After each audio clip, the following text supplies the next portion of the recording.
राधा साधूशी बोलत होती. म्हणाली, तू तुझ्या आजोबांसारखा आहेस आणि हा फकीरा त्याच्या वडिलांसारखा आहे. तुझे आजोबा म्हणायचे, आम्ही भीक मागून जमात जगवली. हे ऐकून तुझे वडील हसायचे. त्यांना खरे तर राग यायचा, पण ते हसून दाखवायचे. आईचे ते बोलणे ऐकून फकीरा रडक्या आवाजात, आमच्या आबाला शिव्या देऊ नकोस, असे बोलला आणि बाहेर निघून गेला. राधाला हसू आले. थोड्या वेळाने दौलती आला आणि त्याने फकीरा कुठे आहे म्हणून विचारले. राहीने तो बाहेर गेला असल्याचे सांगितले. दौलतीने फकीराला खूप हाका मारल्या, पण तो काही आला नाही. दौलती घाबरला. राधाच्या काळजात धस्स झाले. ती सुद्धा बाहेर येऊन फकीराला हाका मारू लागली, पण फकीरा काही येत नव्हता. आता लवकरच अंधार पडणार. त्या अंधारात फकीराला कुठे शोधायचे, या विचाराने राधा घाबरली. दौलती, राही, फकीराचे जोडीदार, बळी, मुरा, इशा, किशा, आळीतली सगळीच माणसे फकीराला शोधण्यासाठी धावपळ करू लागली. राधा घाबरून गोठल्यासारखी दारातच उभी राहिली. साधू रडू लागला.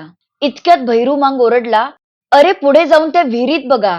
विहिरीचे नाव ऐकताच राधाने हंबरडा फोडला. इतक्यात बळी ओरडला, फकीरा आहे, चिंचेच्या शेंड्याला जाऊन बसलाय. सगळे लोक चिंचेखाली जमून वर पाहू लागले. फकीरा एकदम वर शेंड्याला बसून खालचा सगळा प्रकार आरामात पाहत बसला होता. दौलती, राहीबाई सगळीच माणसे त्याला लवकर खाली येण्यासाठी आग्रह करू लागली, पण फकीरा कोणाचेच ऐकत नव्हता. शेवटी अंधार होऊ लागल्यामुळे बहिरू मुलांना म्हणाला, जा वर आणि आणा त्याला खाली. यावर चिडून फकीरा बोलला, वर येऊ नका, नाहीतर मी उडी मारेन. त्याच्या या धमकीने सगळे घाबरले. दौलतीने गुडघे टेकले. राहीबाईचे हातपाय कापू लागले. राधा पदर पसरून फकीराला खाली येण्यासाठी सांगू लागली. शेवटी फकीरा शांतपणे खाली आला.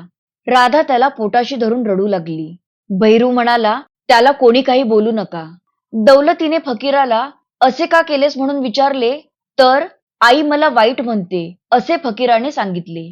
दौलती म्हणाला, ती वेडी आहे. आता तुला कोणी वाईट म्हटले तर मी त्याचे डोकेच फोडीन, पण तू तुझे डोके फिरवून घेऊ नकोस. त्या दिवसापासून फकीराला कोणीच काही बोलले नाही. प्रत्येक जण फकीराशी जपून बोलू लागला. राधाला तर जन्माची सद्दल घडली. हिवाळा निघून गेला आणि उन्हाळा आला. मांगांनी आपापल्या दारात वाक लावून चराटे वळायचे काम सुरू केले. लहान लहान पोरं चाकं फिरवत होती. दौलती चावडीवर गेला होता, तर राहीबाई शेळ्या घेऊन रानात गेली होती. राधाचा बसल्या बसल्या डोळा लागला होता. फकीरा आणि साधू चिंचेखाली विटीदांडूचा खेळ खेळत होते. ईशा, किशा, भिवा, बळी, मुरा सगळे खेळायला आले. इतक्यात सावळा मंगाचा घम्या एक नवी बातमी घेऊन तिथे आला. हा घम्या म्हणजेच घमांडी, घमेंडखोर सावळ्याचा मुलगा. आजूबाजूच्या सगळ्या महत्वाच्या बातम्या आधी सावळाकडे यायच्या आणि मग ते संपूर्ण आळीत पेरण्याचे काम हा घमांडी करायचा. आज सुद्धा अशीच एक बातमी घेऊन तो आला होता. सगळी मुले त्याच्या भोवती जमली.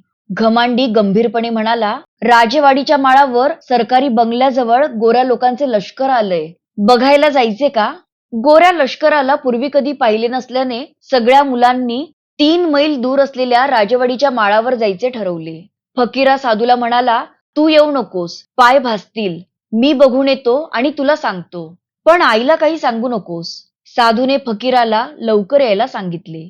ती 7 मुलं गाडीवाटेने धावत निघाली. गावंदरीचा ओढा ओलांडून पुढे गेली आणि पळू लागली. आई वडिलांच्या लक्षात येण्यापूर्वी लष्कर बघून परत यायचे, असा विचार करून भर उन्हात धुळीतून ती मुलं पळत होती. घामाघूम होत होती. त्यांनी पहिल्या दमात राजवाडीचा माळ गाठला आणि समोरच्या सरकारी बंगल्याच्या सभोवती तळ देऊन पडलेल्या गोऱ्या लष्कराला ती पाहू लागली. नीट पाहता यावे म्हणून मुलांनी धावत जाऊन राजेवाडीची सडक गाठली. सडकेच्या बाजूलाच तो सरकारी बंगला होता. आमराईत गोरे लोक लोळत होते. घोड्यांच्या दावणी पडल्या होत्या. गोरे गार्ड बंदुकी घेऊन पहारा देत होते. त्यांचा तो विचित्र पोशाख, खाली गुडघ्यापर्यंत घागरे, लांब हाताचे डगले, लाल भडक रंग, बसकी नाक, गुबगुबीत गाल, चमत्कारिक आवाज, हे सगळं ती मुलं झाडाखाली बसून पाहत होती, हसत होती. त्यांचा थकवा आता दूर झाला होता. इतक्यात शिगावचा बापू खोत घोड्यावरून आल्याचे आणि छावणीत गेल्याचे त्यांनी पाहिले. बराच वेळ तो छावणीतच होता. बड्या साहेबांना जेवणाचे आमंत्रण देण्यासाठी तो आला होता. बापू खोताला घम्याने ओळखले. म्हणाला, हाच तो बापू खोत ज्याने राणू नानाला मारले. हे ऐकून गंभीर झालेल्या फकीराच्या कपाळावर आठ्या उमटल्या. दुःख आणि चीड या दोन्ही भावनेने त्याचा आवाज जड झाला. तो हळू आवाजात म्हणाला, आबाला मारले आणि आमचा गबरू पण मारला. बळी म्हणाला, हा बापू त्या साहेबांचा मित्र आहे वाटतं. यावर घम्या म्हणाला, मग तर हे लष्कर सुद्धा बापूच्याच जातीचे असले पाहिजे. फकीरा म्हणाला, मग नाही बघायचे आम्हाला असले लष्कर, निघूयात आपण. मुलं तिथून निघणार इतक्यात साहेबांशी बोलत बोलत बापू बाहेर आला आणि मुलांच्या दिशेनेच येऊ लागला. घम्याने त्याला मारण्यासाठी जवळच पडलेला मोठा दगड उचलून हातात घेतला. ते बघून सगळी पोरं घाबरली. पण मग असे केले तर सगळे लष्कर आपल्या मागे लागेल हे लक्षात येऊन फकीरानेच घम्याला मारण्यापासून अडवले. इथे वाटे गावात एकदम 7 पोरं नाहीशी झाल्याचे बघून एकच गोंधळ उडाला. मुलांना शोधण्यासाठी सगळ्यांची धावपळ सुरू झाली. आई बाप रडू लागले. फकीरही दिसत नसल्याने राधा दौलतीही घाबरले. साधूला विचारले तर त्याने त्याला माहीत नसल्याचे सांगितले. सगळी माणसं दौलतीच्या दारात जमा झाली. सावळा मांग सुद्धा हातात कुऱ्हाड घेऊन आला. हा सावळा मध्यम उंचीचा, सडपातळ पण मजबूत होता. त्याचबरोबर रागीट, बिलंदर, चोरटा पण धाडसी सुद्धा होता. तो अंमलदारांना आणि अंमलदार त्याला पाण्यात पाहायचे, पण गुन्हेगार लोकात मात्र त्याला बराच मान होता. त्याचा मुलगा घम्या फकीराच्या नादाला लागून गायब झाला असे वाटून सावळा दौलतीवर चिडला आणि नाना, तुमच्या पोराने आमची पोरं बिघडवली असे रागाने म्हणाला. हे ऐकून दौलतीही चिडला. म्हणाला, तुझा घम्या तुझ्यावरच गेला आहे, त्याला बिघडवायला दुसरे कोण कशाला पाहिजे. दौलती आणि सावळा एकमेकांना मुलांवरून बोलू लागले. इतक्यात कोंडी महार तिथे आला. त्याने तो सगळा गोंधळ ऐकला आणि म्हणाला, भांडू नका. मगाशी 5-6 पोरं माळाने पळत गेली, त्यात घम्या सगळ्यांच्या पुढे होता. ते ऐकून दौलती सावळावर खेकसला आणि म्हणाला, ऐकलंस.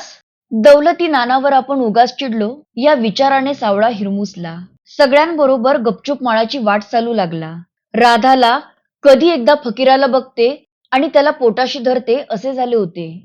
माळाने जाताना धुळीवर उमटलेली फकीराची पावलं तिने ओळखली. ती राहीबाईकडे बघून एकदम ओरडली, आत्तू, हे बघा माझ्या फकीराचं पाऊल, तो इकडेच गेला आहे. राहीने राधाला फकीरा कुठेही जाणार नाही, धीर धर असे सांगून समजूत काढली. सगळे भराभर माळाने पुढे जात होते. ते सगळे राजवाडीच्या माळावर आले आणि त्यांना समोरून ती 7 मुलं धावत येताना दिसली. त्यांना पाहून सगळ्यांना आनंद झाला. काळजी दूर झाल्याने सगळे तिथेच बसले. पण राधा मात्र थांबली नाही. ती वाऱ्यासारखी धावत फकीराजवळ गेली आणि तिने त्याला पोटाशी धरले.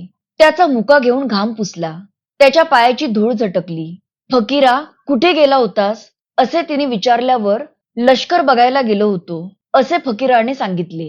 घम्या जवळ येताच सावळाने 2 मोठे दगड उचलले आणि त्याला मारायला निघाला. बहिरूने त्याला अडवले. तसे सोडा बहिरूदाजी, याच्या संगत खूप खोड आहे. आज याच्याचमुळे मी दौलती नानाला खूप टाकून बोललो असे सावळा रडकुंडीला येऊन बोलला. दौलती डोळे वटारून सावळ्याला म्हणाला, गप्प बस, पोर आणि ढोर सारखेच असतात. दौलतीच्या त्या रागवण्याने सावळा शांत झाला. मग सगळे मिळून वाटेगावची वाट चालू लागली. घम्या मात्र घाबरून थोडे अंतर राखूनच चालत होता. आता आषाढ उगवला होता.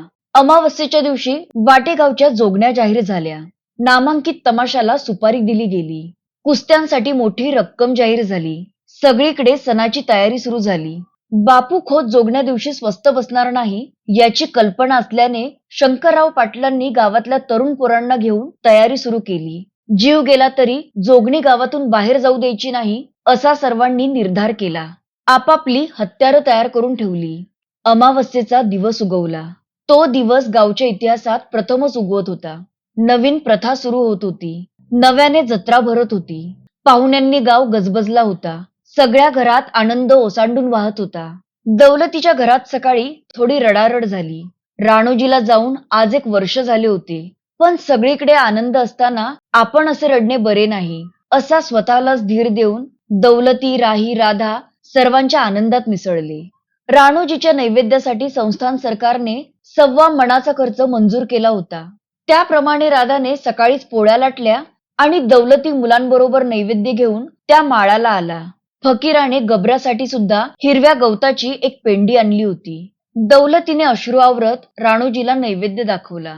फकीरा आणि साधूने ज्या ठिकाणी राणोजी कत्तल होऊन मेला त्या जमिनीवर डोके टेकले आणि त्या जागेची माती नकळत त्यांच्या कपाळाला चिकटली. दौलतीने ते पाहिले, पण ती पुसून टाकण्याचे धैर्य त्याला झाले नाही. नैवेद्य घेऊन ते तिघे घरी आले आणि मुलांच्या कपाळाची माती बघून राधाला रडू कोसळले. तिने मुलांना विचारले, आबांच्या पाया पडला? काय मागितले आबांकडे? मुलं म्हणाली, काही नाही. राधा म्हणाली, तुम्ही काही न मागताच तुमच्या वडिलांनी तुम्हाला सगळे काही देऊन टाकले आहे. ही माती तुम्हाला विसरणार नाही. तुम्ही या मातीला विसरू नका. या मातीवर खोताने अन्याय केला ते विसरू नका आणि मरू नका. मोठे व्हा, बापासारखे मोठे व्हा, असे राधा वेड्यासारखे बोलत होती. इतके दिवस हृदयात दाबून ठेवलेल्या तिच्या भावना आज बाहेर पडल्या आणि ती रडू लागली. दुपारी 1:15 पंगत मागवाड्यात उठली आणि जोगणी बाहेर काढायची तयारी सुरू झाली. तलवारी, कुऱ्हाडी, भाले या हत्यारांसहित 50 तरुण जोगणीसाठी जीवावर उदार झाले होते. मांग तलवार घेऊन निघाले होते. 100-200 माणसे तलवारी बरोबर चालत होते. संधीशीर शिपाई म्हणून दौलती मांग गर्दीत खंबीरपणे चालत होता. शंकरराव पाटील जरीपटका बांधून नंगी तलवार घेऊन घोड्यावर बसले होते, तर विष्णुपंतांनीही घोड्यावर बसून जोगणीच्या सुरक्षेसाठी कंबर कसली होती. सर्व वाटा रोखल्या गेल्या होत्या.